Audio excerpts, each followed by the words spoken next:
Ladies and gentlemen, welcome back to the Positively Awesome Wrestling Podcast. It is yours truly, the Drip King, and I got some new headwear today. Look at this, all nice and shiny and gold as gold can be. I had to toss the other one. It wasn't up to the standards, my man. But besides all that, we got Tidey up in the chat. We were gone last week. We're back this week, and we got Tidey here. So we're off to a good start. Tidey, how the hell have you been, man, and how have you enjoyed wrestling this week? I'm good, man. I'm digging the wrestling, man. Like I said, a little fuzzy on the Raw stuff, but man, Sheamus and Edge. There's Bobby, Montez, Dawkins. There's a lot of stuff that I want it coming my way. It's coming, so I'm doing good on wrestling right now. That's my best life. It was a fantastic week in wrestling. Fantastic week in wrestling. This could be like a 3-hour show if I really wanted to talk about all the good stuff because it was just that good last week. But I'm not going to do that. We're going to limit it to one thing this week. One thing from me, one thing from you. And Albert is not here, as you guys can probably see, but he shall be here soon. And when he does, he will pop up, he will say hello, and the show shall continue. But in the meantime, we got some heads in the chat. We got, what up, God Gamut? Thank you for joining. Thank you for being here. Appreciate it. Much appreciated. Amanda, what up, Amanda? Thank you for joining, as always. Much appreciated. So you said you were. I don't know who this. I gotta go. Oh man, I gotta pull this up because I don't know who that is saying this nonsense. Hey, reveal yourself. This has to be Manny. I don't know. It has to be. Reveal yourself. I can't see it. It's just this Facebook user. You're a little fuzzy on Raw, but that's okay because you can only pick one thing. I'm going to let you go first. What was your favorite part of... Man, there's a lot to choose from here. And you watch NXT, so there's even more for you to pull from.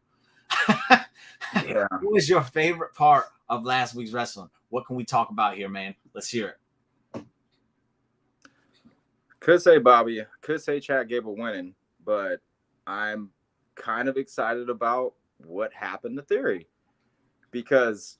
yeah, Ray won, but Theory so it's part of wrestling, but it's part of Instagram wrestling because Theory did like this whole hero thing where he was watching his heroes, like babyface run coming kind of thing. And we know he has to rebrand at this point, do something different because being a snobby heel who's going to beat up Escobar in the back for a while and not have a match, tell the referee to come up. Come on, man. That shit can only go so far, and I love Theory. That dude can wrestle. He's great and all, but I missed the way. So if he's gonna be talking about that's my thing, man. I have a feeling the way is slowly creeping back because Johnny said that they were talking in the back. It was all four of them, minus Theory, and like trying to think if it was Candace or Indy that was like, "Hey, well, what about?" I don't know. We don't need him. We're good right now.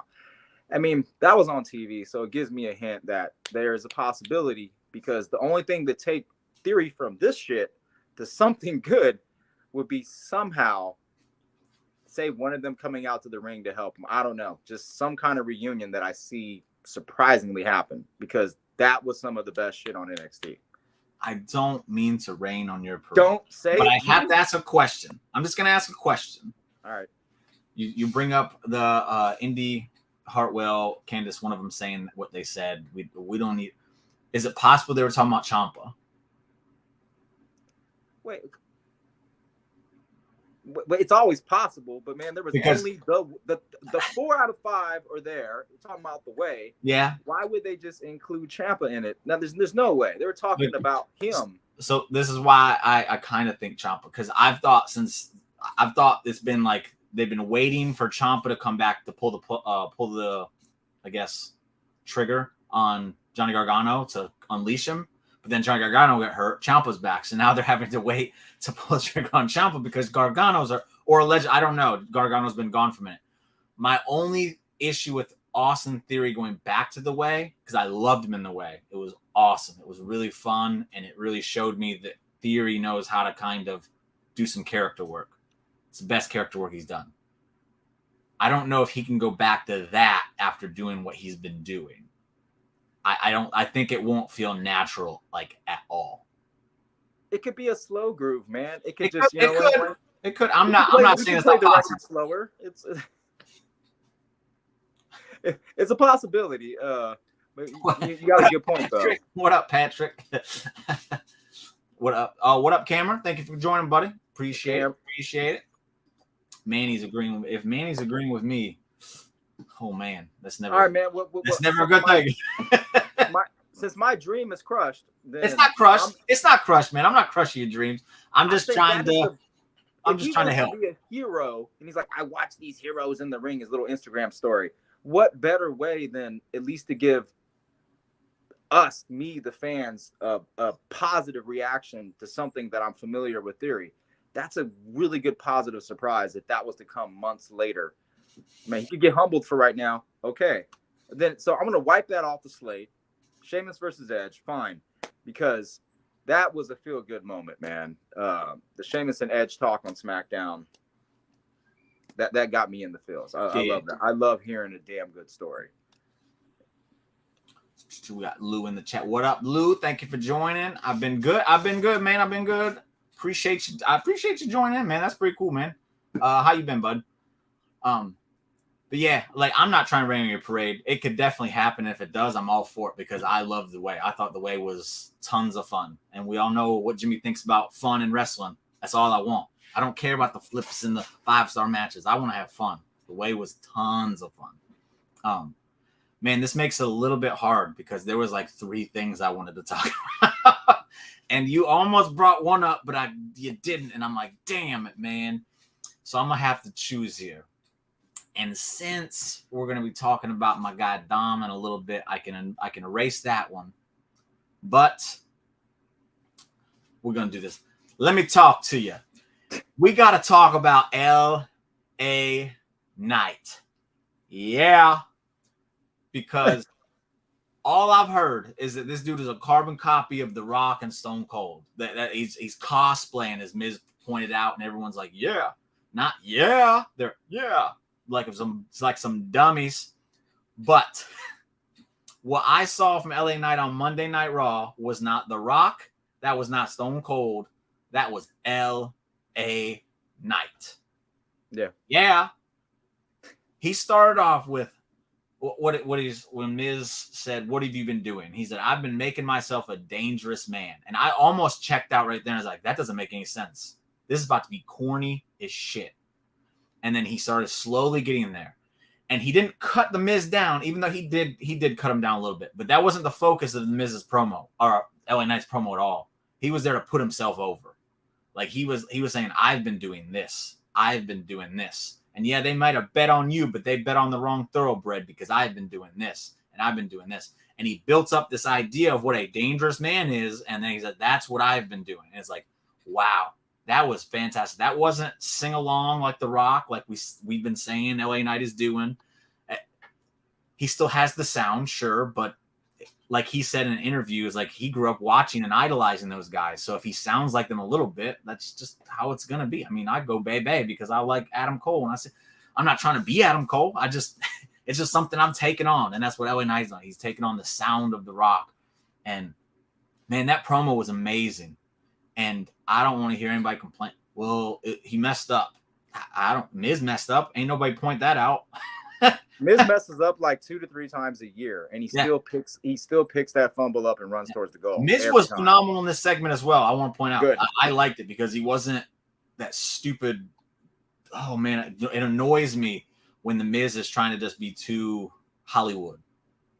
Like he had some like fire in his britches. He was like going at LA Knight, and I was like, this is what I'm talking about. I'm excited for if this is a feud. I imagine it's going to be a feud. LA Knight brought up again on SmackDown, but I'm excited for a Miz feud, and I can't remember the last time I could say that. And again, this ain't even shitting on the Miz. I respect everything the man's done, but it's like, man, he has been tiring for a long, long, long time. And who better to bring it out of him than who? LA Knight. Yeah.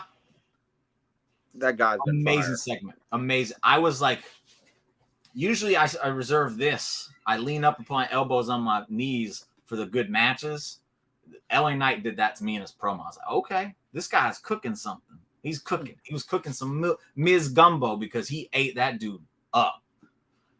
What up, Cy? What up, Cy? Thank you for joining, bud. But yeah, I wanted to bring up the Gable thing as well, like you said, but the LA Knight promo was too good for me not to even bring up because it was phenomenal. I think so, 100%. This is a perfect feud for the Miz. Yo, Miz needs somebody that can, because like when Miz said what he said, I was like, shit, he's got him in the crosshairs. And LA Knight he didn't back down 1 second. He was just completely confident in what he said. It didn't even faze him. I mean, I thought it would faze him. I mean, but LA Knight. You know what it reminded me of? LA Knight's the real deal, dude. He's authentic. Yeah. Do you know what it reminded me of? You've seen 8 Mile. When B-Rabbit gets the finals and the dude takes away all of his ammunition. Or no, B-Rabbit's like, he goes, I know you're going to take away my ammunition. So let me go ahead and flip it on you. That's what LA Knight did. But he did it because Miz took all his ammunition. It was like, all right, now what are you going to do, LA Knight? And LA Knight's like, all right, I got something for you. It was great. Because I was worried for LA Knight for a second. I was like, man, they just set this man up. Miz just took all the ammunition away from him. What is he going to do? And he killed it. He killed it. It's kind of crazy because the Miz calls himself like, and I know he wasn't trying to be the star there, and the Miz portrays himself as a star. He'll bring up his other show on USA. He went to this other game. He makes fun of other people he golfs with. I mean, shit like that. How the hell you get another star? LA Knight looks like a bigger star all of a sudden at the end of that than the Miz.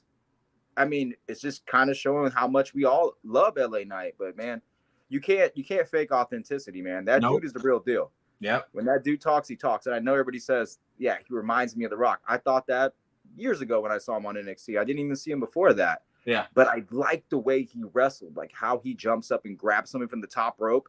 It may not even be a clean hold here, but your ass is getting thrown. I fucking love it, and it's always safe. I'm always worried, but that dude, I love his style. It's smash mouth. So what I'll say is why I think this feud works so well is I don't think LA Knight is fantastic in the ring. I think he's a step above Miz. And I think the only thing that prevents Miz from being better than he is, and again, this isn't a knock on Miz. I can't believe I shouldn't have to keep repeating myself, but I will just to make sure everyone knows. Hold up. Albert in the chat. What up, Albert? We are going over our favorite parts of the week, so get ready. You are next.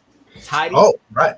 Tidey talked about Austin Theory. I'm running. No, I didn't. It was Sheamus and Edge. I took it back. Remember? It doesn't count anymore. You keep changing up. I'm going over the LA Knight Miz thing right now because that was my shindig for this week. And then you will go next, sir. Sounds like a plan. Alberto, there you go. But like I was saying, what I think is so great about Miz and LA Knight's pairing is that they're very equal across the board. I think they're both phenomenal on the mic, and they're both, as far as in-ring goes, they're like here. I think LA Knight's a tad bit more because he's not the safe wrestler that Miz is. And that's not a knock on Miz, everybody. It's not a knock. Do what you do, Miz. You were a Hall of Famer through and through. I love you, man. But this is a perfect pairing. And we saw it in the segment on Monday because it was phenomenal. Monday night, literally, there was no part of Monday night I hated. So it's usually hard for me to be like, what's my favorite part of Monday Night Raw? It was easily LA Knight's promo. Like, it was just that good. He said, mid-car mid. And then I don't know if I put this up. Alberto. So, with that said, Albert, before we even get into it, how the heck have you been? Happy belated birthday there, man. Thank you. Sorry, it's your birthday. Hey, so yeah, it was Saturday, so thank you. So I spent the day in the city on Saturday in Manhattan, just hanging out, doing some fun stuff with my girlfriend, and then today was at my parents' house. They made me some cake. That's why I'm a little bit late, so I apologize for my tardiness, but I'm a fat man who loves cake. So what kind of cake was it? It was a chocolate cake with vanilla frosting. Muted and booted. Sorry, gotta go. Get that funfetti cake, man. Just joking, man. That's my favorite. I'm a chocolate cake guy. Oh man. All right. Favorite part of the week. We both pulled from Raw, so I hope you got something else. So I mean, all right. So thank you, Harry. First, I just gotta ask, how is Tidey? How is yours not JD McDonough? You better hope JD's not watching. Look, man, I told you, Raw was fuzzy. I told Jimmy this earlier. You didn't hear it, so I got an excuse. Jimmy vouched for me. He did say it was fuzzy. He's had a lot going on, so he's excused. I don't know if JD's gonna feel the same way though. I hope he's not watching. Man, so JD's always the king, man. I'm not even worried about that. I'll see him next week. Listen, Lou, I mean, I got to be honest with you. Did you watch episode 1 of Hard Knocks? I am proud to be a Jets fan. Aaron Rodgers is turning that organization around. That's my boy right there. Man went and sat in total darkness, and I thought he was going to screw over our team, and now he's like the most personable human being ever. I'm not going to tempt fate. I'm happy right now. But to get back to the wrestling side of things, 2 things stuck out to me this week. One was Judgment Day. I like the fact that we've got a rift. The rift isn't, it's not one of those where like, hey, we don't like each other. Okay, we're just going to beat the crap out of each other. They're continuing to try to keep Judgment Day together. Rhea and Dom are doing everything they can. Mostly Rhea is doing everything that she can to get, Finn and Damian to not come to blows. And I like that JD was thrown in the middle of this. I like that he had, he made it so he wasn't asked to, but he made it so that he had to prove himself. Okay, Rhea doesn't think that I'm Judgment Day material. Let me take care of Finn's problem, and he injures Sami Zayn. That whole segment, that whole stretch was great. It's a good way to reintroduce JD to the audience again, and it's a good way to play back on him and Finn's relationship. Is a proper introduce JD. Yes. I thought that was very well done. But highlight of my week this week, I mean the bloodline. How is it that every week people are complaining? We talked about the post SummerSlam show that people were complaining. I don't understand how they're going to make sense of this. How is it that Jimmy's going right back to Roman's side? How is it that whatever happened to just waiting until an explanation came?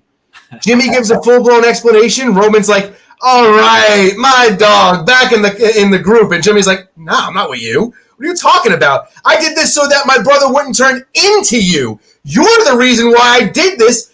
And it's not a positive thing. I didn't help you. I just made it so that my brother didn't turn into you. Question for you, because I was talking to Tidey about this before we went on the air, and I explained to him what I think is happening here, and it kind of helped him. If it's the case, I want to ask you if you think the same thing. Do you think the story with Jimmy right now is that he's turning into Roman with his manipulative ways? Let me give some context. Okay, so sure. I was upset because I was like, well, you say you did this because you love him, but you're doing this because the Usos, we won't be the Usos anymore, and you're going to become Roman. But I did it because I love you. Dude, you screwed him at a fucking PLE. I'm sorry, that's some bullshit. 2, when you screwed him at a PLE, you kicked his ass, you had the thing, and you gave him a dirty ass sneer, looking like a bad guy. Come on, man. That now you're gonna act like it's nothing, and that's to me that was the break in the story. And Jimmy is now explaining to me why. I mean, that was a crumbling of the story for me. That would be a manipulative tactic, though. If he's like, if one day he's like, oh, I'm the bad guy here and I don't like you, then the next time he's like, no, Jay, I did it for you, and that's some Roman Reigns type manipulation right there. So I think it's not that Jimmy's turning into Roman. I think that Jimmy's just trying to keep what he has. And I think that with the entire family basically now turning their back on Jimmy and Jay, if Jay goes to that next level, what happens to Jimmy? Where does Jimmy go after this? I don't think that it was manipulation. I think that it was completely selfish. I think Jimmy is selfish. I think Jimmy feels that he doesn't know what happens if Jay gets to that point because, like he said, there's no more Usos then. That's it. You're the tribal chief. I'm just, your right-hand man? And then I think that that's Jimmy being the jealous older brother. All right, he's a couple of minutes older. But granted, he's the older brother. And the story, he's presented as the older brother as well. Right. That's important that we know that in the story, that's exactly how it's played out. Absolutely. So, and you know how it is. The older brother always, is the king. I mean, if you watch The Lion King, Mufasa was the king, and Scar hated Simba, not because Simba was who he was, just because he was born. Because that took his chance of being king right out from underneath him. That's where I think Jimmy's coming from. If it's going to be anybody, shouldn't it be me first? I'm the older brother. And it should come to me first. And he's the one that's had all the success growing up. He was the prom king. He was all the things that Jay was talking about.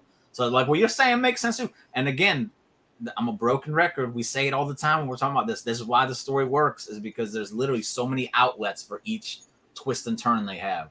And it's like there's not one path that can be taken where like, all right, it has to go on this path or it doesn't work. Because we saw it go on a path and everyone's like, it's done. And then they're like, they pulled the rug out from under us. Like, no, it's not. Man, that was amazing on Friday. This is some playbook bullshit from a Netflix series I just watched with Ali Wong in it, the dude from Walking Dead. That dude did some messed up shit because the big brother thought that he knew better, but he lied, did some dumb shit, and he thought he was protecting something, but he was just being a selfish prick. I mean, it's very possible. It is a story. But that still pisses me off. I can't believe you did that shit, man. Come on. At a PLE, you're gonna. What about me? What about the Usos? Man, get over it. Yeah, look at that. You know that's me every time. That's me, baby. Man. All right. So those are three very, very, very, very cool things that happened this past week. Again, there was a lot to choose from there, though. So, because man, last week was so good. Honorable mention, Hikaru Shida becoming the new women's champion. Finally, I'm hoping that means that AEW is going to have some sort of a semblance of direction with that.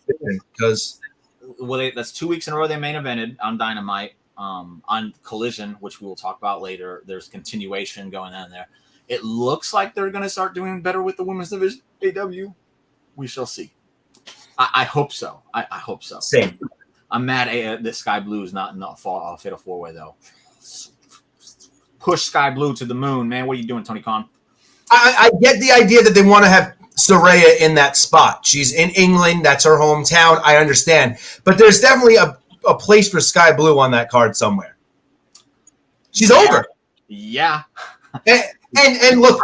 I could tell you why she should be champ right now, but that's for another time, and it's going to take up too much time right now, so I'm not going to do it. But there was a clear way for it to happen, and it'd be cool, and it didn't do it. But real quick, last week we went into this whole thing about Liv Morgan, right? About why she's over. Sky Blue is that same thing, only she's better in the ring. So it's Sky like Blue was fantastic in the ring, yes. She is. And she's young, she's learning, she gets better every single week. I am super duper impressed with her every time I watch her in the ring. Oh, one more thing. I was talking about LA Knight. I just want to ask a quick question. Do you guys notice a difference between the LA Knight pops and the Cody Rhodes pops? Not level like noise, but do you notice any kind of like distinct difference between their pops? I don't pay attention to the Cody pops too much, honestly. I like Cody. I'm with you, man. I'm with you. I do like Cody, but LA Knight, yeah, it feels like the crowd actually means that shit when they're chanting his stuff. Because it's just somebody. It's not that he's like The Rock or whatever. I feel like we have a people's champ again. He is literally crowned as the people's champ without a belt. But he's just freaking loved. Essentially, that was what I was getting to. Is Cody feels like the pop is like, okay, Cody's here, let's go. But with LA Knight, it's like, oh man, it's party time. Let's fuck it. They're excited to see LA Knight, whereas with Cody, they're like, all right, now it's time to get excited. That's the difference I'm seeing between their pops. Yeah, I think that it's that people that are big LA Knight supporters are trying to go bigger because they want to support LA Knight. Whereas with Cody, you don't have to go bigger because the entire crowd's going big as it is, you know?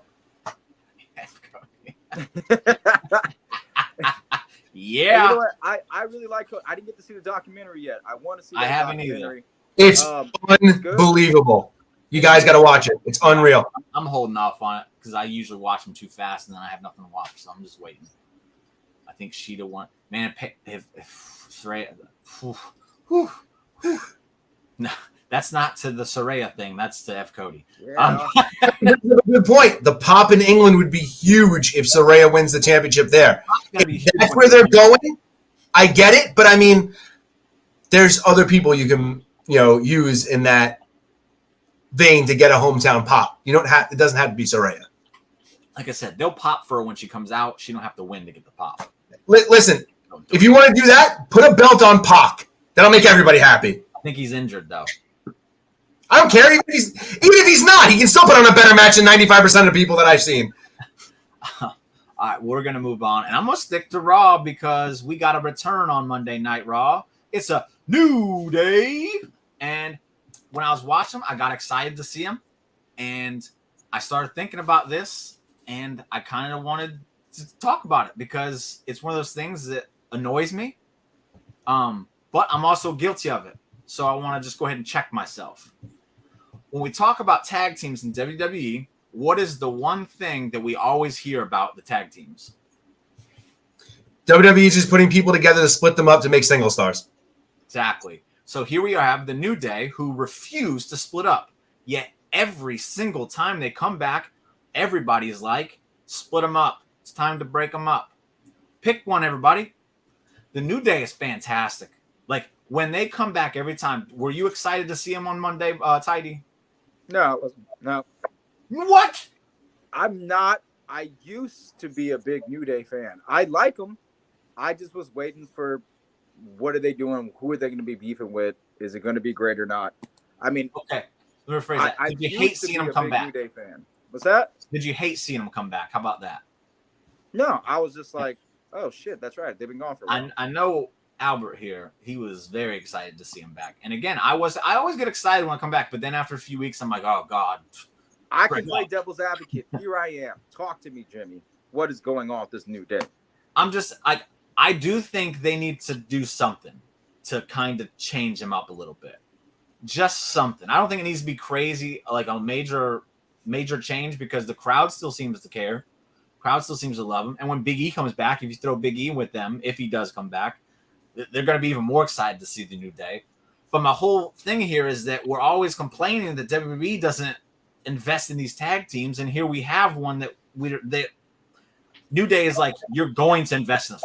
We refuse. We literally refuse to break up, and we're just like, no, you need to break up. We don't care. And it's like, why are we doing that? Why? So I'm gonna speak for the fans that are kind of worn down by it. No, I'm just joking. Go ahead. So here's how I view the New Day. I love them as heels. When they were first out and their shit was fresh for the first 2 years, it was off the chain. No one was going out there talking that much shit before they got into the ring, and I loved it. So when they turned kind of good guys, now they're like snickering and making fun of people, kind of acting like jerks, to be honest. No, they are. I'm not saying you're wrong. And some people are like, oh, that shit's kind of funny, but they do that a lot.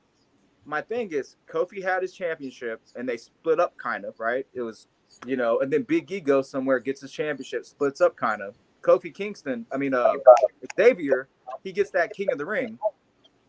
And it's just like each one of their runs singularly was kind of lackluster. I expected explosions and fireworks. It was the 3rd of July. It was not the 4th. And that's how, and that's the truth. That's what happened. So now when you see them back together again, they won like 12 titles already. So now that I see them again, I'm like, oh shit, they're here for titles, or they're just going to have really good tag team matches.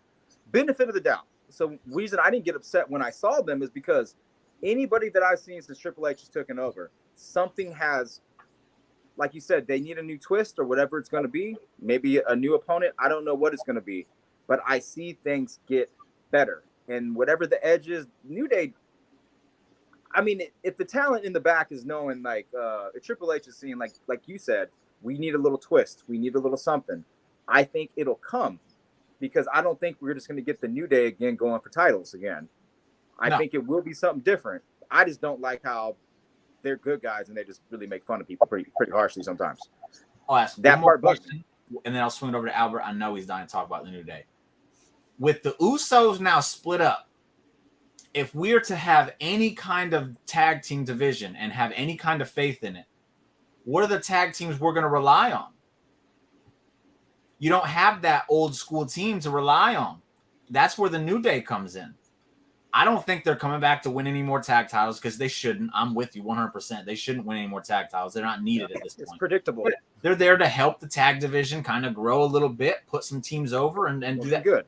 And I've noticed the last few times I don't think they're talking as much as they used to. They get their little quips in, but they're mainly there to wrestle and put on a good show, which they always do. So they do. And you brought up Street Profits, and I will agree to an extent, but I don't think they are the veterans yet. Whereas they are veterans, they're not the veterans that should be putting people over. They still have 2 or 3 more runs in them before they should be putting people over, especially with this new gimmick they got going. So business 2.0, whatever you want to call it, yeah. New Day put Gallus over basically in NXT. Yeah, exactly. That's what they did. That's what I think they'll be doing here on the main roster. And Booker T talked so much shit about them when they were there until whatever, man. Give Booker. Chucky Ducky Quack Quack need to go on with his ass. I don't want to hear Booker T no more. Anyways, he had a good point. How are you going to come over here and take shine from these other people when we knew they were there to put somebody over eventually? But they did everything. They're already 12-time tag team champs. Why the hell are they coming down here to NXT? It was a good way to think about it for some of us fans. Yeah. But it all paid off because they put Gallus over. And that's why I'm not upset about seeing the New Day. So at a level of 1 to 10, I was a 10 fan. Now I'm like an 8. But now I know it's like, they come up for titles again. Well, let's just wait and see. They're going to switch it up. I would definitely go ahead and say bullshit if they win another title. I will be the fan. They shouldn't. But Albert's been waiting patiently enough, and I know he's dying to talk. I know he's excited for this New Day. Let's hear it. Why should the New Day not break up, man? First and foremost, we are the positively awesome wrestling cast. Right? I mean, let's be honest here. The power of positivity took me over on Monday night.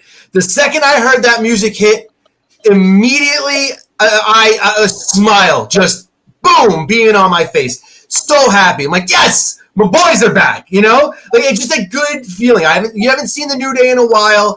I feel like the last run that they were on, we saw Kofi and Xavier as a team, like you said, Tidey. They were in NXT. They were in and out of the main roster. Kofi gets hurt. Woods was kind of, dealing with some nagging stuff. We know what the deal is with Big E. I'm going to disagree with you guys. I think that the New Day has one more tag run left in them. And I don't think that it's a major one. I don't think that it's going to be anything crazy. I think they'll hold it for a couple of months to put over another team that they really want, to get over big. And how do you do that? You beat the best tag team the WWE has to offer. We talk all the time about the greatest tag team in WWE history.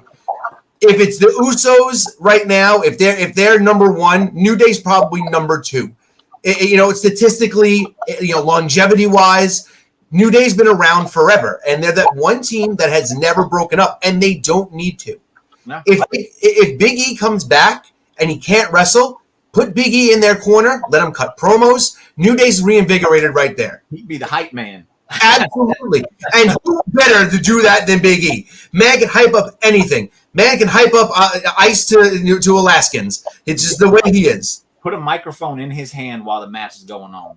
Oh, give me that old school Abraham Washington thing that they did in the old school ECW. Give me that with Big E all the time. You know who I want the New Day to put over? Pretty freaking Deadly. Oh, I'm with it. They're Universal Tag Team Champions. They can go to SmackDown because Pretty Deadly is it, man. Like I agree. They can do, and in the promos with those two together, them making fun of each other, that shit would be gold. The NXT tag titles from them. Yeah. So there is a little history there. If the New Day has another title run, it should be Pretty Deadly that comes back and takes the titles from them. And right there, I'm with you, Albert. If that's the way we're going, see, I'm an easy man. Like I'll switch up. I'll listen and change my mind. I'm with that. That would work 100%. I'm with it. At the end of the day, I think there's just always space on the card for somebody like New Day, whether they're in a main event spot, which all 3 of them could be, or they're in the opening match. Doesn't make a difference. There's always a spot for them. They're over with the fans. They always put on good matches. Here's my thing, though. Everybody talks about them splitting up. How immediately did everyone get pissed when they split the Usos? And people have been talking about for months, they should split the Usos. There's nothing for them to do as a tag team. Look at how good Jay was on his own. Why do they got to come back? When Jimmy came back, a lot of people were complaining. They put them right back together. They're going to put the tag titles on them. They're going to run the tag team division. And people got tired of it. Now they broke them up, and everybody's like, oh, why would they break up the Usos? This is why you don't listen to the internet. because the internet does this all the time. It's you don't listen to the do this, do this. No, not like that. You don't listen to the fans. The internet, just the internet. The fans are pretty silly with this, but it just goes back to like I was saying in the very beginning. I think it's absolutely crazy that we're constantly saying WWE never keeps tag teams together, and then we have one that they're keeping together, and we're always just like, hey, we need to break these guys up, break them up. They all need, and it's like, wow, this is crazy. Right, and that's the thing. You could have one leave, you could have one turn on, but you could keep two together, and it still works. And not even that. Look, we've seen them get single success. Tidey brought it up. All three men have reached single success. Oh, while still being in a group. Why do they have to break up? No, they don't. They don't. I'm just saying if you wanted to, just for the shock value, or whatever. They can go there. I think that there's ways for them to go their separate ways. And I've pitched this, I think, on this show. I said the same thing about the Street Profits. I think that when they were going to push Montez forward, everybody was like, let's break them up. No, don't break them up. Right. Draft them to different shows, or just be like, hey, exactly what Carmelo and Trick did. That's the best way to go with somebody like the New Day or like the Street Profits. Hey, man, look. It's just about that time that I have to go off and be my own man. Okay, cool. You got my respect. You have all my love. Do what you got to do. They can do that plain and simple. There doesn't need to be like this stupid beat down where it looks like one guy is going to get pushed more than the other. Keep them together. Why create enemies unless you need it? If they need Dawkins as a top flight heel, sure, okay, break them up. But if they're going to make them both baby faces anyway, or if they are turning heel now and they're going to keep them both as a heel, why break them up? There's no reason. I'll tell you why, and then I'll let Tidey raise his hand real quick. I'm having Dawkins turn on Montez for the simple fact that he's been having to listen to this shit for years now. That Montez is the guy and Dawkins is holding him back. So that's why Dawkins needs to turn on Montez. I'm with you with the Dune. No one has to. But Tidey, I saw you raise your hand, man. Let's get it. What it is. Like you said, so I thought New Day. And then I thought Big E, and then I thought there's another trio plan. Yeah, you got Montez, Bobby, and not only can they get over Pretty Deadly, but they can get them over. But no, they don't need to break. It's like they wanted to break up Montez and Dawkins, and we're already looking at LWO. Like, is Escobar envious now? I mean, that's his mentor, and we've been saying that for a while. Escobar as a heel is on a different level, man. Yep. If people haven't seen Escobar heel, he is in NXT when he first got there, man, talking shit to Swerve. It was brilliant. Fuego. Very much fuego. So they didn't end up like I thought it could have been last night, Jimmy. It could have been a SmackDown. Santos could have easily just turned right there on Ray. But no, it doesn't like it's going to happen. It doesn't look like it's even happening anytime soon. Yeah. It didn't happen with Angelo and them. I think there's a better story if you can draw that out. Oh, yeah. It really give a solid reason why. Yeah. And I think that's going to be better. And it's going to be a while for Santos, but I can see that next year or December, November. We just got the shock one with Shayna. So the rest of them kind of have to be slow builds. We just had the Bloodline break up. We just had Shayna and Ronda break up. They're teasing a breakup within the Judgment Day. We had a little small tease about Imperium. They can't break up everybody. Yeah. So I'll just put this up real quick. Oh God, it's a Booker T on the commentary. You can't say that, Stucky Ducky. It's so hard to understand. That dude smokes 12 cigars for breakfast. He is so, and he admitted it. It was an interview. Hey, look, it sounds like he's got the smoke still in his mouth when he's talking. I can't understand. He admitted he has the raspy voice. It was in an interview. He did admit that, but whatever. I still like him, man. Booker T, I love him from his WCW days. I thought he did a bunch of great work in WWE. I love Booker T, the wrestler. Booker T, the commentator, though, just need to go. It is some of them. It's worse than Mauro Ranello or whatever his name was. I hated that dude too. It was. I don't hate Booker T. There's a flavor to Booker T. Yeah, it is. I don't like his flavor. I'd scoop if this was Neapolitan. I'd scoop his flavor out and throw it out. I don't like it. It's there. I think there's maybe love is blind. It's not just you. It's not just you, Tidey.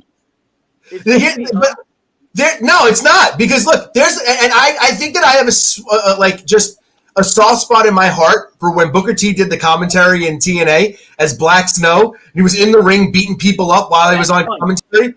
I mean, to the point where I was almost in tears laughing at that. Blackstone's gonna come in. He's gonna hit him with this big kick. He's gonna hit him with this kick now. Oh, there we go. I loved that, and I think that because of that, there's just a part of me that always loves Booker T on commentary because of it.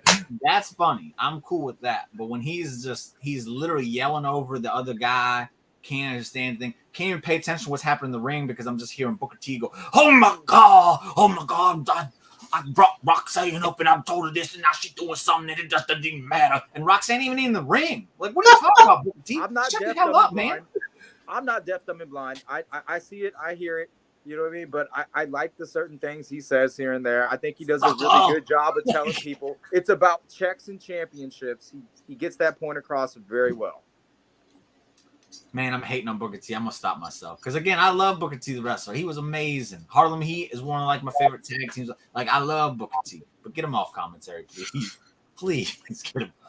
He's from Texas. Sean ain't gonna do it. It's over. He's a made man.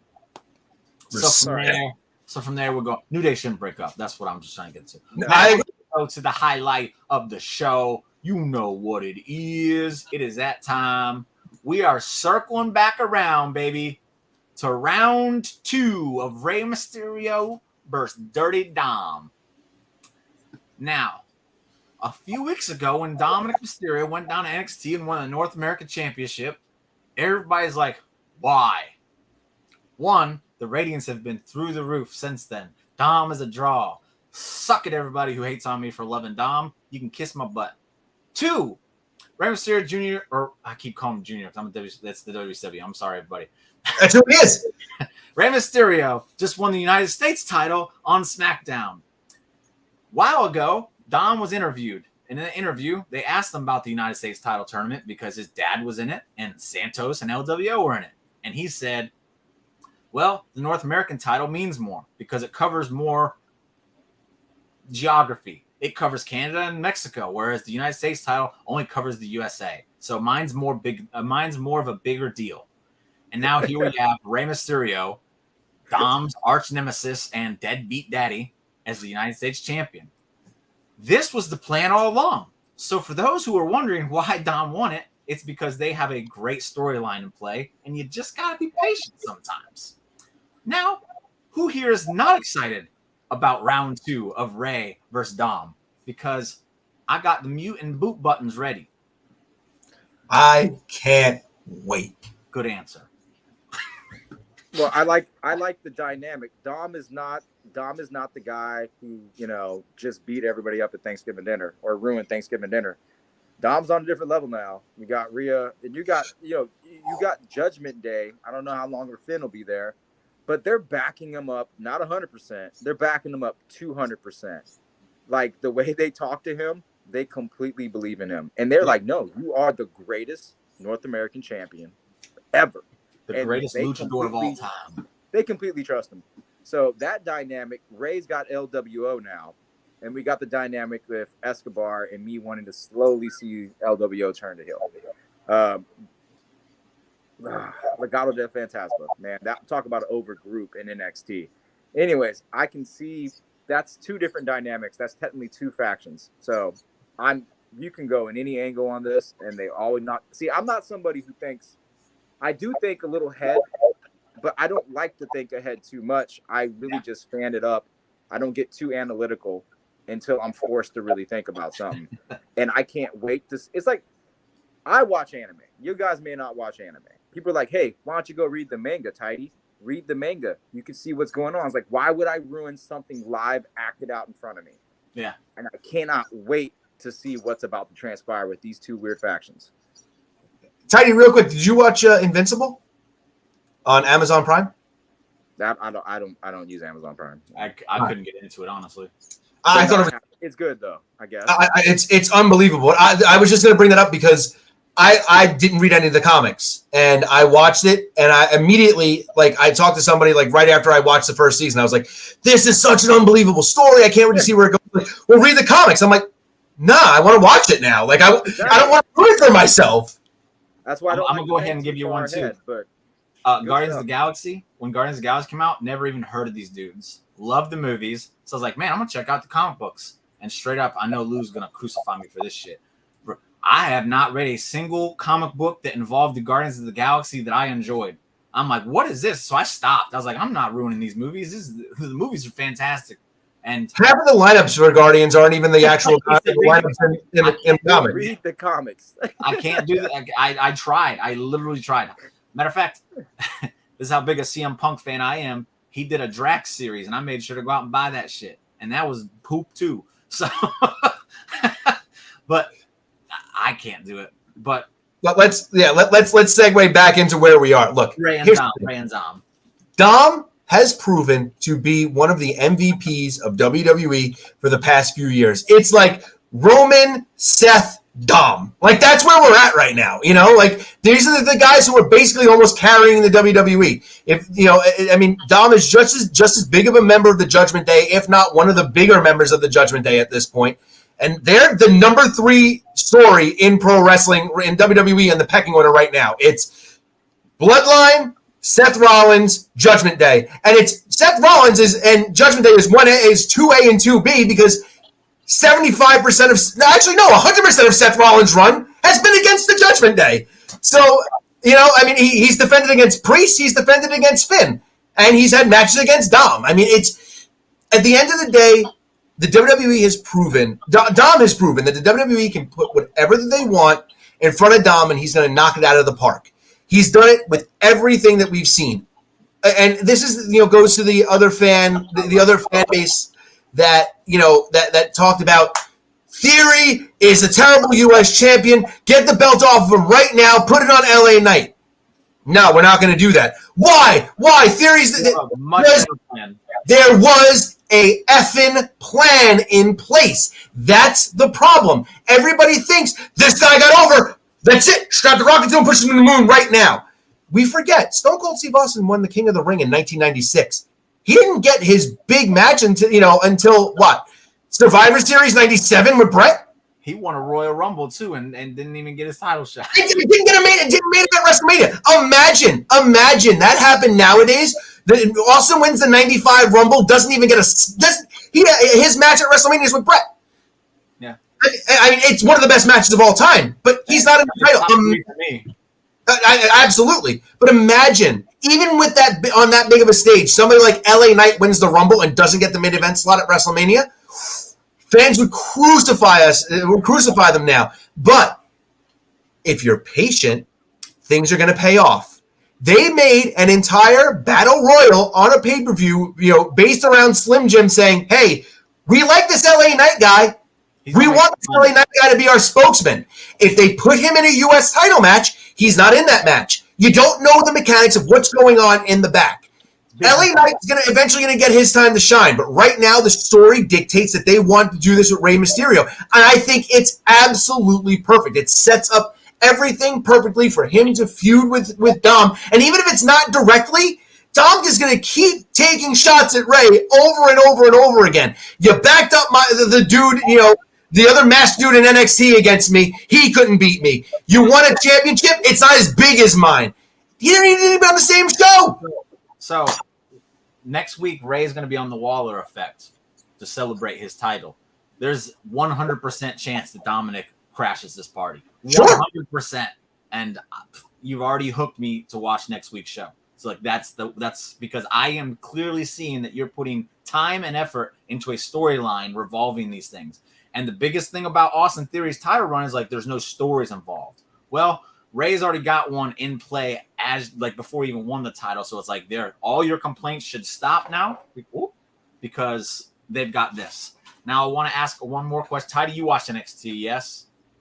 I've only saw the first 3 matches. A busy week at work. So you didn't see Dom's match? I think I may have fast forwarded to. Wait, no, I saw a bunch the main of clips event. of it. I saw a bunch of clips of it. Yeah. Did you see it, Albert? I saw most of it. Okay. And then the parts that I saw, he had just the parts, the clips that I saw.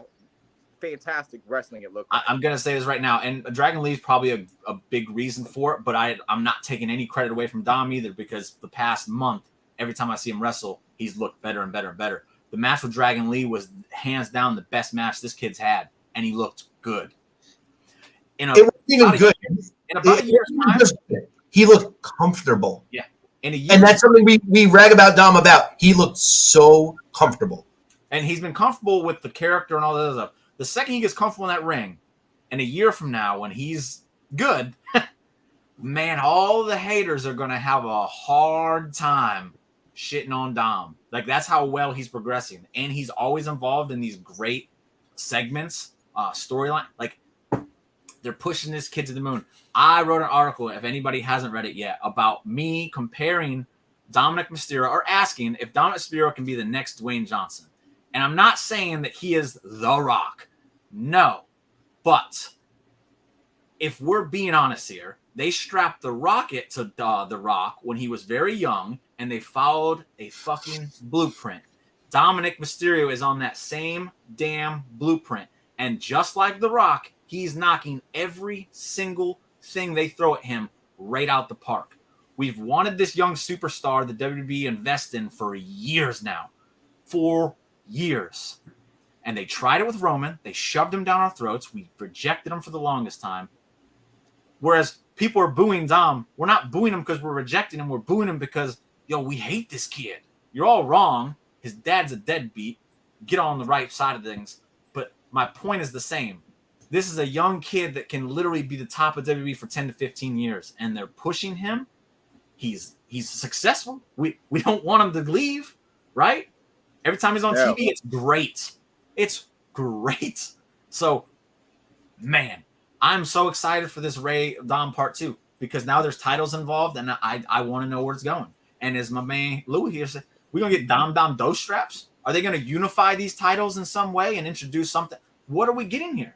Like, I don't know. And I'm excited because that's why the Judgment Day works so well, and that's why the Bloodline works so well, is because we never really know where they're going. We just know it's good. With Ray, I mean, I wouldn't say he's like right now all the baby faces that I watch that he's my favorite. No.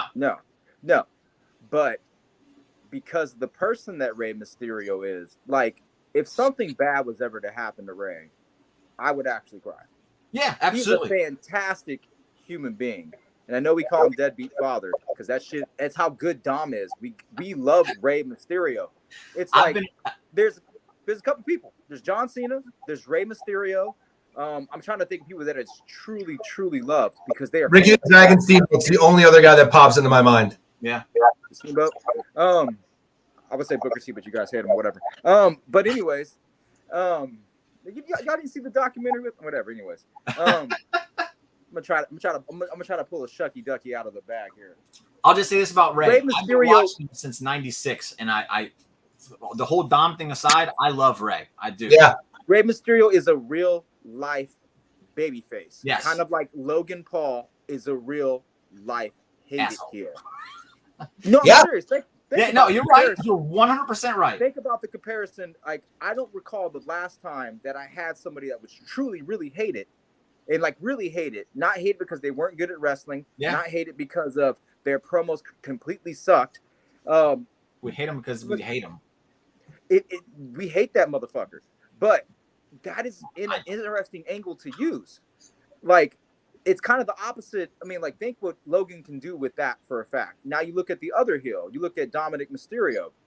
Hated for multiple reasons because he needed to go back to NXT. Hated for all kinds of stuff. He's too skinny. He's too weak. Hated for all kinds of shit. And this kid, like, if people would just gave him time and started rooting for him, because don't you want to see an underdog do good? I'm almost at the point, I'm so interested in Logan Paul being a real-life supervillain because he is a real-life supervillain. I'm wondering how he can lean into that. Rey Mysterio, back to my point, Rey Mysterio is a real-life babyface. Yes. And he is facing the hottest heel in his son right now. That should make anybody happy. You got titles, you got 2 factions. That is some big-ass shit going down. I'm very pumped for this because I'm waiting to see what Rey and Santos do when Judgment Day and Damian Priest comes with his deep voice and shoves Rey across the ring. Because Damian is no joke, man. You brought up Logan Paul, and Logan Paul himself said about Dom, he said, man, I want to get on his level. Yeah. Logan Paul, the biggest piece of shit in the game, is saying he wants to get on Dom's level. Bro, so this is the And here's my thing about Logan. I don't exactly hate Logan. You know, I'm willing to give anybody a chance. He has a very punchable face. A very punchable face. He's very much leaning into that. I mean, who knows? In real life, he's probably really good with his girlfriend and friends. He's probably not as much as the jerk. It doesn't appear that way. He appears like the average everyday jock. That is annoying. Like, for real. But if he can lean into that and grow up a bit, maybe he's grown up a bit and he's leaning harder into this shit than we know. But man, that's another heel that I think if he does it right and has the right opponents, that shit could be fire. Because I've never seen a real life supervillain in WWE. Logan Paul versus Ray Jr. would be amazing. Oh yeah, I mean it's a natural babyface versus a natural heel. Yeah. You know, never even thought of it until you were just talking about all that, right? Like, that would be natural versus natural.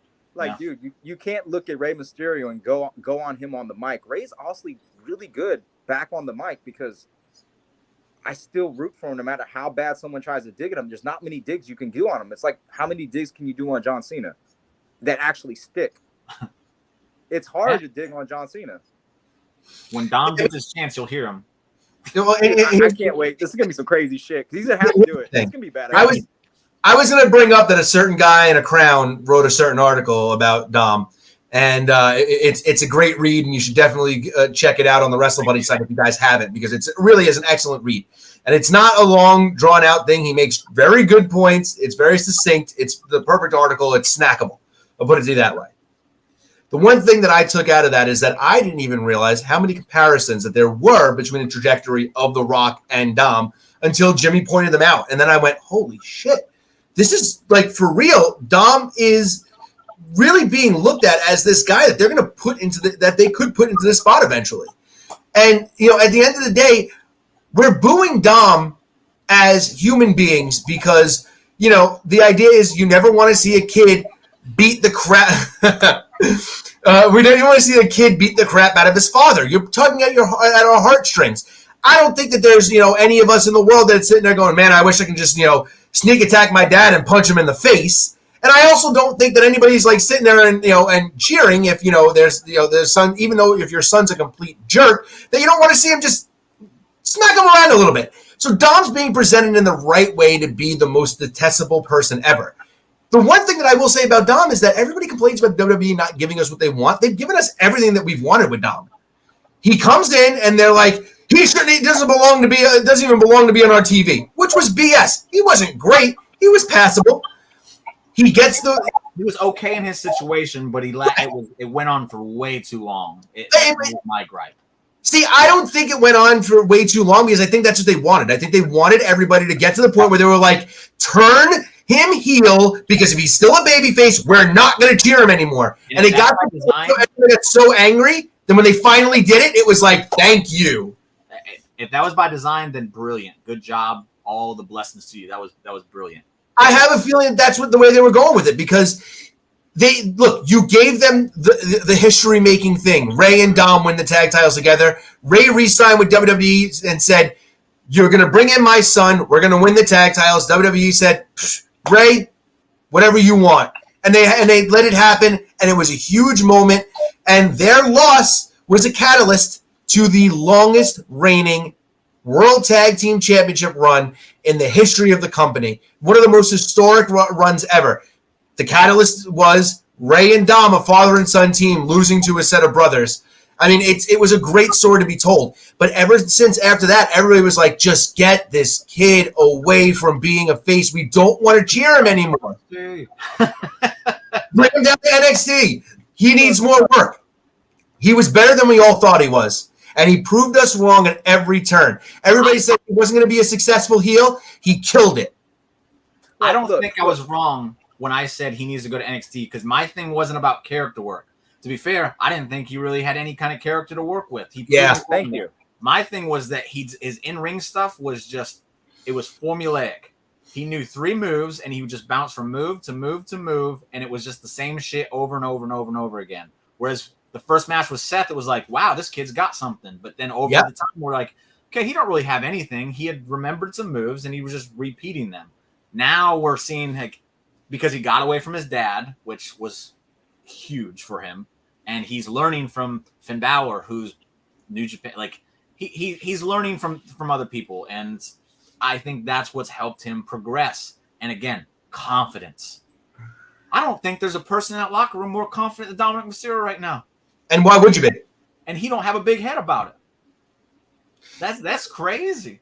And the other thing is that he's everything that we thought Theory was going to be, Melo was going to be, Breaker was going to be, Waller was going to be. We had all these guys from NXT that were like, these are the next guy. No, it was Dom. He was in front of us the whole time. It's going to be Dom. Mark my words, write down, clip this shit. I don't care. It's going to be Dom. I promise y'all. A perfect example was when he went in NXT and went up to Wesley during an interview, just walked up with Rhea. He's like, I accept. He's like, what? He's like, I accept. It's like, you have these North American championships, like you have these open titles. Like the way he said that, and then when Tony D'Angelo comes out, he's like, "Hey, Petey from the dock says hi. Petey from the yard says hi." He's like, "Yeah, Petey, what a guy." Just like a simple, corny way of talking, and it's fucking smooth, man, because it hits on a little corny, a little awkward, but man, that dude means it. It's smooth. The dude is butter in his own way, man. I don't know if I would eat that butter, but man, this shit is awesome. That, God damn it, Dom's doing good. And credit to WWE, because look, turning the Dom heel is going to give him that added confidence because he's going to come out and get those reactions, and it's so much easier to be a heel in the ring where he doesn't have to do these big flashy sequences and moves. All he's got to do is be like, oh, the babyface is getting a little bit of shine. Here we go. Thumb to the eyes. He cheats. He doesn't. And that's the big thing about Dom. Does Dom really have a finish? Does he have a real finisher? Because I'm just saying that facetiously because every single time he wins a match, it's by hook or by crook. He pushes a guy into the ring post. He kicks him in the nuts as they're trying to come into the ring. He gets a distraction. When he beats the lesser guys, he hits 619, then he does frog splash. Right. He has a finish, but when he's facing these other guys, it's literally just by, like you said, by hook or by crook, and he's. And I love that because that just adds an extra flair and element to Dom's character. We don't need him to be the guy that's going to beating people solidly right now. We know he needs help. That's the whole point of the Judgment Day being behind him. We know he needs the extra help, so they're going to keep cheating for him. And when he loses that title, how happy are people going to be? Oh my God! They're going to love whoever beats him. Yep. Whoever beats him is a made man at NXT. So this is going to be a comment that people hear and be like, this guy's out of his fucking mind, but I don't care. He's on the same level of MJF in the sense that he's the younger guy putting over other people at this point. That's insane. When was the last time we saw some stuff like this? Oh, I don't know. Was it The Rock? Yeah. Like, I'm not trying to be funny. Like, I'm being serious. Like, I know you're a fan, of course. No, take the fandom away. And nothing I've said in that article or about the Dom stuff is wrong.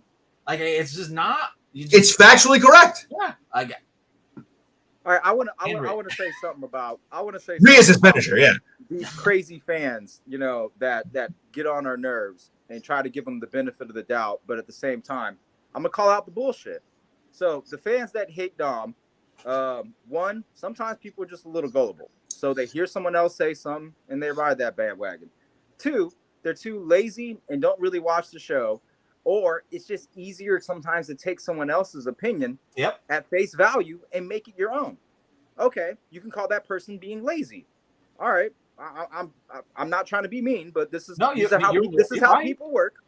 And other things is sometimes people, it's really, you ever bag on somebody when you were younger, like really bag on somebody, and then you start feeling bad after a while? No. Because what you're doing is when it feels good to point at somebody else, but in some kind of way, when you sit and do it for a while, you're like, wow, it's because, am I really putting myself on a pedestal because I'm better than that person? I can look down so hard on them.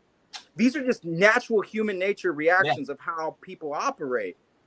And I'm not saying fans are crazy. I'm not dishing the fans. I'm just trying to understand where people are coming from. Because when you have a good product, as Dominic Mysterio, we're making one or two or three mistakes, and you're missing the bus, man. This is going to be a great show, and this time next year, it'll be the joke on Twitter, where people are like, man, remember that time when everybody said Dom needed to go back to NXT? It'll be a year from now, like Jimmy said, when he's killing it, probably as a babyface at this point, and beating Escobar for a title. and turning on the LWO for all we know, as Jimmy has laid it out so brilliantly for me. Like, and then people will be like, man, remember when people said be patient? WWE is going at a slower pace than I've ever seen it in the last like 11 years of my watching. The storytelling is going slow and it's gradual. Yeah. I felt like back in the day with Vince that it would have been Santos turning on Ray on SmackDown right then and there and set the story up. Nah, man, it's going slow. Angelo Dawkins and they needed something or they needed to break up. Guess what? You got Bobby Lashley now. That is ridiculously credible. Can you imagine Bobby Lashley putting Big E in a hurt lock? You got 3 factions who could possibly start facing off. And if either of those win the tag titles, I'm just saying, things are taking time. They're going to start cruising. But Dom, this time next year, it might take time. But everybody's going to be stop talking shit. And so we shouldn't have been so lazy or gullible or pointing at people, feeling good about ourselves. So one more thing before we move on, I just want to point out, a lot of people I saw some that were saying that Santos, they feel bad for Santos because he didn't get to win the title. Let me just say this. Santos was never supposed to win the title. It was never in the cards. And if you think I'm crazy, Ray showed up on NXT during the midst of all this. Dom won the title in the midst of all this. There was clearly a plan, and because the shows have been so good, I didn't register to me. I feel like if this would have been a time where the shows weren't just top notch, I would have focused a little bit more and been able to kind of I can't because the shows are so good. This has been the plan the whole time. Whether Ray was supposed to win that match, I assume so. I think he really did get hurt in that match, but Santos was never supposed to win. And when he handed that title over to Ray, he was not very quick about it. I'll just point that. This has been the plan from the get-go with the United States title tournament. And now Ray's your champion, and they're moving towards something really cool. Bravo, WWE. Thank you very much. The shows have been fantastic. So with that, we will move over real quick. Usually, this is the part where I talk about how AEW Collision was the show of the week. Whereas I loved AEW Collision, and the main event was probably – no, it wasn't. Chad Gable's match was my favorite. Thank you! But I'll say it was my second favorite match of the week. Collision was, again, it was phenomenal. Stories are literally, again, from week to week to week. For anybody who's not watching it, this is what this segment is literally for. The show is brilliant. From week to week to week, they're taking people in situations, and it's continuations. There's no, he was here one week, gone next week. If something happened this week between these two people, something next week is going to happen between those people to progress their story. And it's wonderful. It's the best show. Consistent. It's the best consistent show on the TV right now, in my opinion. I think Raw was just too phenomenal last week, and Raw was the better show. SmackDown was really, really, really good too. But Albert, I don't know what you thought about Collision. I saw some people saying it wasn't really that good, and I think piss on them. Not really. I'm joking. I'm just defensive because I love the show. But I hate to be this guy because I never I don't want to be this guy because people that say stuff like this piss me off. I think that Collision has been so good that this has been the first show that hasn't been a 10.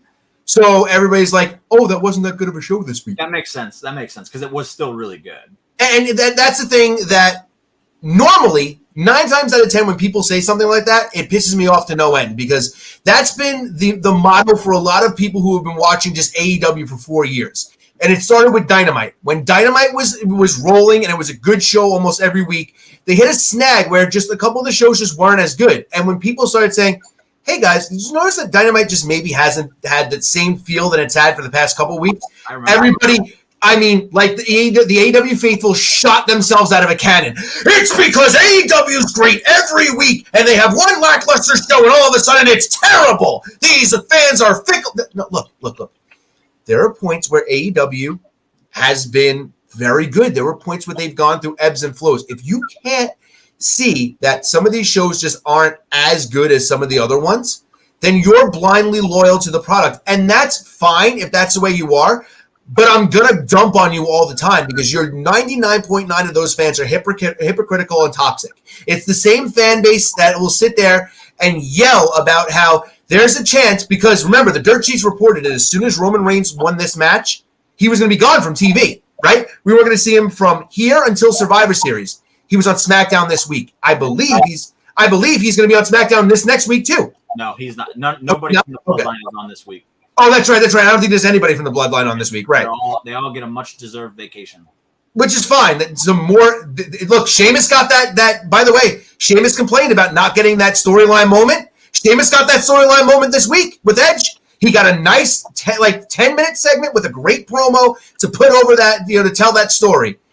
I mean, they made time for him. Next week there's going to be even more. Next week there's going to be even more, right? Because the Bloodline isn't going to be there. The hypocrisy that I wanted to point out, though, is that people were like, now Roman's not going to defend the belt for how long? MJF's had the AEW World Championship for 9 months. He's defended it 3 times. That's it. 3 times in 9 months. Why is no one calling that out? Oh, it's because it's MJF's character. He's going to be a heel. That's not Roman's? That hasn't been Roman's character since the beginning? Like, if you're not paying attention, just stop saying stupid stuff. That's my big thing. At the end of the day, I think Collision has been the best show ever. Was this show as good as some of the other ones? No. Was it a crappy show? Not by any stretch of the imagination. To touch on what you just said, though, I will suggest to everybody, because I don't do this, and it's why, maybe it's why I think the way I think, but I don't compare this week's show to last week's show or last week's show to the week. I just watch it how it comes, and then I'll just kind of be like, this happened last week and is going with this week, so that's cool. I can go back and be like, yeah, there's been some really good episodes, there's been some really bad ones, but I don't compare week to week to week to week, and I don't think anybody really should, because that would be rating the show. I just know there's some parts that I really like, or my overall feel of it, but I don't, how do you say? I would probably take 1 to 2 things that I would geek out for a little bit. I'll go on Twitter to see what happened with JD after he said this or that, but then I would have to actually really remember, and it was a 4.8 last week. Today is really a 4.7. Damn, we're fucking up. That's crazy. I never do that. Yeah. I will never do that. That is crazy shit. Crazy shit. No, Lou, I'm not going to talk about it. Anyway, that's the show. I'm excited for Punk and Joe at all. So yeah, I like this Lou guy. Lou's cool. Can we just briefly touch on what happened after the show? Nah, I'm not going to touch on it. You don't want to say anything about it? All right, fair enough. All I'll say is when I go, there's 4 super Walmarts in my county. There's 1 regular Walmart, and there's 2 Targets. I shop at every single one of them looking for my figures. As anybody can tell, I'm a figure collector. And I'm going to let you know right now, he wasn't lying. So anyway, that's the show. All I'm going to say is that if people don't believe that this is a work, I mean, but not even that. Look, if people don't think that this is going to end up leading somewhere, AEW has done the best thing they possibly could by almost saying to everybody, these guys aren't going to touch anymore. And Punk was like, I'll work with anybody. Let's go. If it's going to make money, let's go. And that's how I took it. That was Punk's coming out party of saying, I want to make money. I'm not here for a long time. I'm here for a good time. Let's effing go. I think he was just having fun, and because there's cameras in the crowd now, we didn't have that, 20 years ago. Now it's all just put out there, and whether it leads to something or not, I don't know at this point. But again, I don't want to touch too much on it. I'm just gonna say he wasn't lying. I've seen him with Hangman Page as they were collecting dust on them hangers for months now. They ain't buying them in my town. So look, I'll say this one thing about Punk. Whether you love him, whether you hate him, the one thing CM Punk has always been amazing at doing is getting people talking after a show. And here we go. Once again, what's the name that's coming out of everybody's mouth? CM Punk. LA Knight? Oh, sorry. Well, if it's on the other show, then yeah, they're all saying LA Knight. Yeah. So with that, we're going to move CM on. Punk. Albert, you got anything you'd like to plug? Now is your chance to do so. Let them know where they can find you. So if you guys don't follow me on Twitter at Kid Justice, you won't know this. So I'm going to let you all now know. The Toy Room thing didn't go away this week. Saturday was my birthday. Saturday also happens to be my editing day. I'm probably going to edit it together, maybe a little bit tonight. I don't know, it's 10:30. All right, so probably tomorrow. So it'll probably either be up by tomorrow night or Tuesday. So go check it out. But if not, if you haven't watched them, there are 6 other ones up there to catch you up. So go take a watch and like and subscribe because I appreciate it. He went live last week with some Bloodline stuff. You should definitely go check that out. It was really I did. He had some factual statements for y'all to check out. So go check Dropping out Sam's sessions, subscribe, like, and watch his stuff. You know you want to. Tidey, what about you, sir? You got anything you want to say before we say our goodbyes? Yeah, my simple word of wisdom. Life is about humans. There is crazy shit in this world. There is sexism. There's classism. There is racism. And if you even think about classism, I know some of the richest people that are the nicest people, and they think all the rich people are just mean. It's not true. Life's about humans and how we treat other human beings. And I'm starting to learn there's a thing called wrestlism now. How wrestlers talk to other wrestling fans. Tribalism. Oh, there you go, man. There you go. I mean, yeah. the truth of life is about people and how we relate to people. No one lives on a damn island. That shit is boring. Remember, treat people like human beings. I mean, like there's no reason to escalate and be more mean and make shit worse for other people. But I beg these damn wrestling fans, man, give people a break. Shit. Yeah. And with that, I will say I got a few things to plug here real quick. This Tuesday, for anybody who's been missing the Buddy Wars, this is some news for everybody. If you've been missing Buddy Wars, most importantly, yours truly, the Buddy Wars champion, got some good news for you. On Tuesday, I will be showing up on the Raw Ball podcast with our old buddy captain and Matty Law. And we are going to try and work out a deal to where we can do a redo of the finals of the Buddy Wars so that the Drip King can win once again and be crowned again the best fantasy booker on the planet. We all know it to be true. So on this Tuesday, 5:30 Central Time, I will be over there again at the Raw Ball podcast, be kicking off the show with them. And we're going to get down to the bottom of this, and we're going to figure it out, and we're going to make it happen, baby. And again, I will be crowned Buddy Wars champion once again. On top of that, regular scheduled hostilities, they will be back, I believe, next week. They've been taking a hiatus. Go check them out. I will be joining them soon. I won't be able next week. I am busy doing some life things, touching grass, if you will. But you should definitely go out and check them and watch out because I will be joining them as soon as I can. And then let me pull up this third one real quick because I will be doing a payback recap with a good where'd it go? Sorry. I should have prepared a little bit better. That's not who I am. I will be what's prep? I'll be doing a payback recap with it's a pro wrestling podcast with Matt and friends. If you want to check out his Twitter, it's at APWPWMAF 2020. Sorry, I wasn't prepared for that part. I apologize, but I will be doing a payback recap with him the day after. I'm sure it'll come out either that day or the day after, but you should check out for that one as well. And you should also go subscribe to his channel. Really cool dude, really awesome dude. I can't remember what the YouTube was though. I apologize. I'll get it when I'm going to be going on the week of. I'm not going out this week. It'll be on next week. So I'll make sure I get him on there. But and also, guys, if you want to know more information, his @ is right there. So just go follow him on Twitter, and then you'll get all the information you need. If you go to mine, you'll find him. He's on there. I've been chatting with him lately. He's a really, really, really good dude, and I'll probably be bringing him on here sooner or later because he's very positive. I love his attitude towards wrestling. He's fantastic. So go check those out. But most importantly, again, go check out Raw Ball Tuesday at 5:30 Central, where, again, I will be on that show working out this situation so that I can become Buddy Wars champion again. And who knows, when we get to the booking, maybe El Americano Nightmare makes another appearance. Maybe he doesn't. I don't know. You'll have to tune in to find out. But with that said, it's time to say goodbye. But before we do that, you know I have to let everybody know. I got everybody saying, just enjoy wrestling. Yeah. Goodbye.